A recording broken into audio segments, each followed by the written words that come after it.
Oh, la la la. Aisha, nimeenjoy penzi lako. Japokuwa sio kivile. Umenisumbua sana. Yaani kama vile ndo mara yako ya kwanza kufanya. Ni vile tu sikuwa sawa. Sikuwa sawa. Tamani. Lakini naomba basi ile pesa tuliongea. Niweze kumpeleka dadangu hospitali.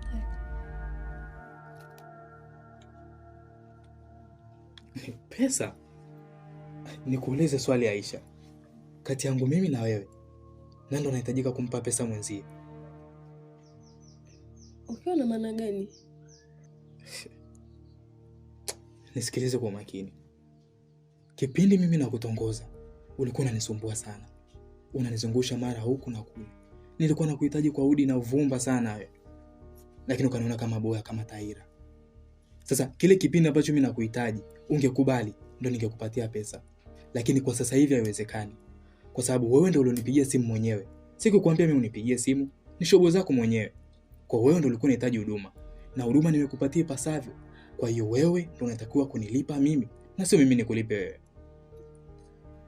Wendiba, lakini mimi na wewe hatujakubaliana hivyo. Tulikubaliana mimi na wewe kwamba ukija huku ndani utatimiza haja zako, utanipa pesa nimpeleke dadangu hospitali. Hata nini unanifanyia? Nimebu kuwa serious, basi acha masiala na kuomba.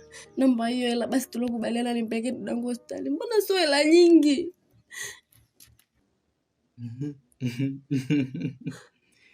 Mimi sipo kwenye masiara. Alafu nisikilize. Swala la wewe kuniambia nikupe pesa kwa sababu ya kumpeleka dadako hospitali, hilo haliwezekani. Kamwe haitokuja kutokea. Nitoe pesa yangu mfukoni nikukabidhi umpeleke dadako hospitali? Yaani labda nikukabidhi pesa ukafanya matumizi yako binafsi, ununue nguo na vitu vingine. Kwa sababu kwanza kuna skendo ambazo zimesambaa huku kijijini kote kwamba dada yako wewe amerithishwa mikoba uchawi na mama yako. Sasa mimi na wachawi ni vitu viwili tofauti kabisa. Dadangu mimi sio mchawi. Alafu mamangu pia hakuwa mchawi. Hajawa, yeye ni maneno tu wanaongea. Dadangu analimba. Nitaje kaenda hospitali, nisaidie Wendiba. Aisha, nisongee maneno mengi. Huduma umeipata na tayari tushamalizana.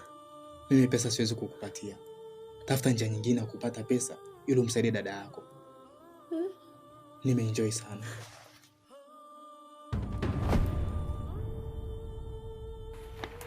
Wendiba. Wewe. Kwani ukiambia usikii? Masikio yako mabovu. Wendiba. Unamtaka nini mimi? Tushamalizana. Niache bana, wewe vipi? Naomba nisaidie tafadhali, dadangu aende hospitali. Naomba tu hiyo pesa na kuomba. Naomba nisaidie. Aisha, iwe mwanzo na mwisho. Sitaki mazoea na wewe tena. Nilichokitaka nimekipata. Mimi mjanja. Sasa usinizoe tena. Wendiba. Wewe.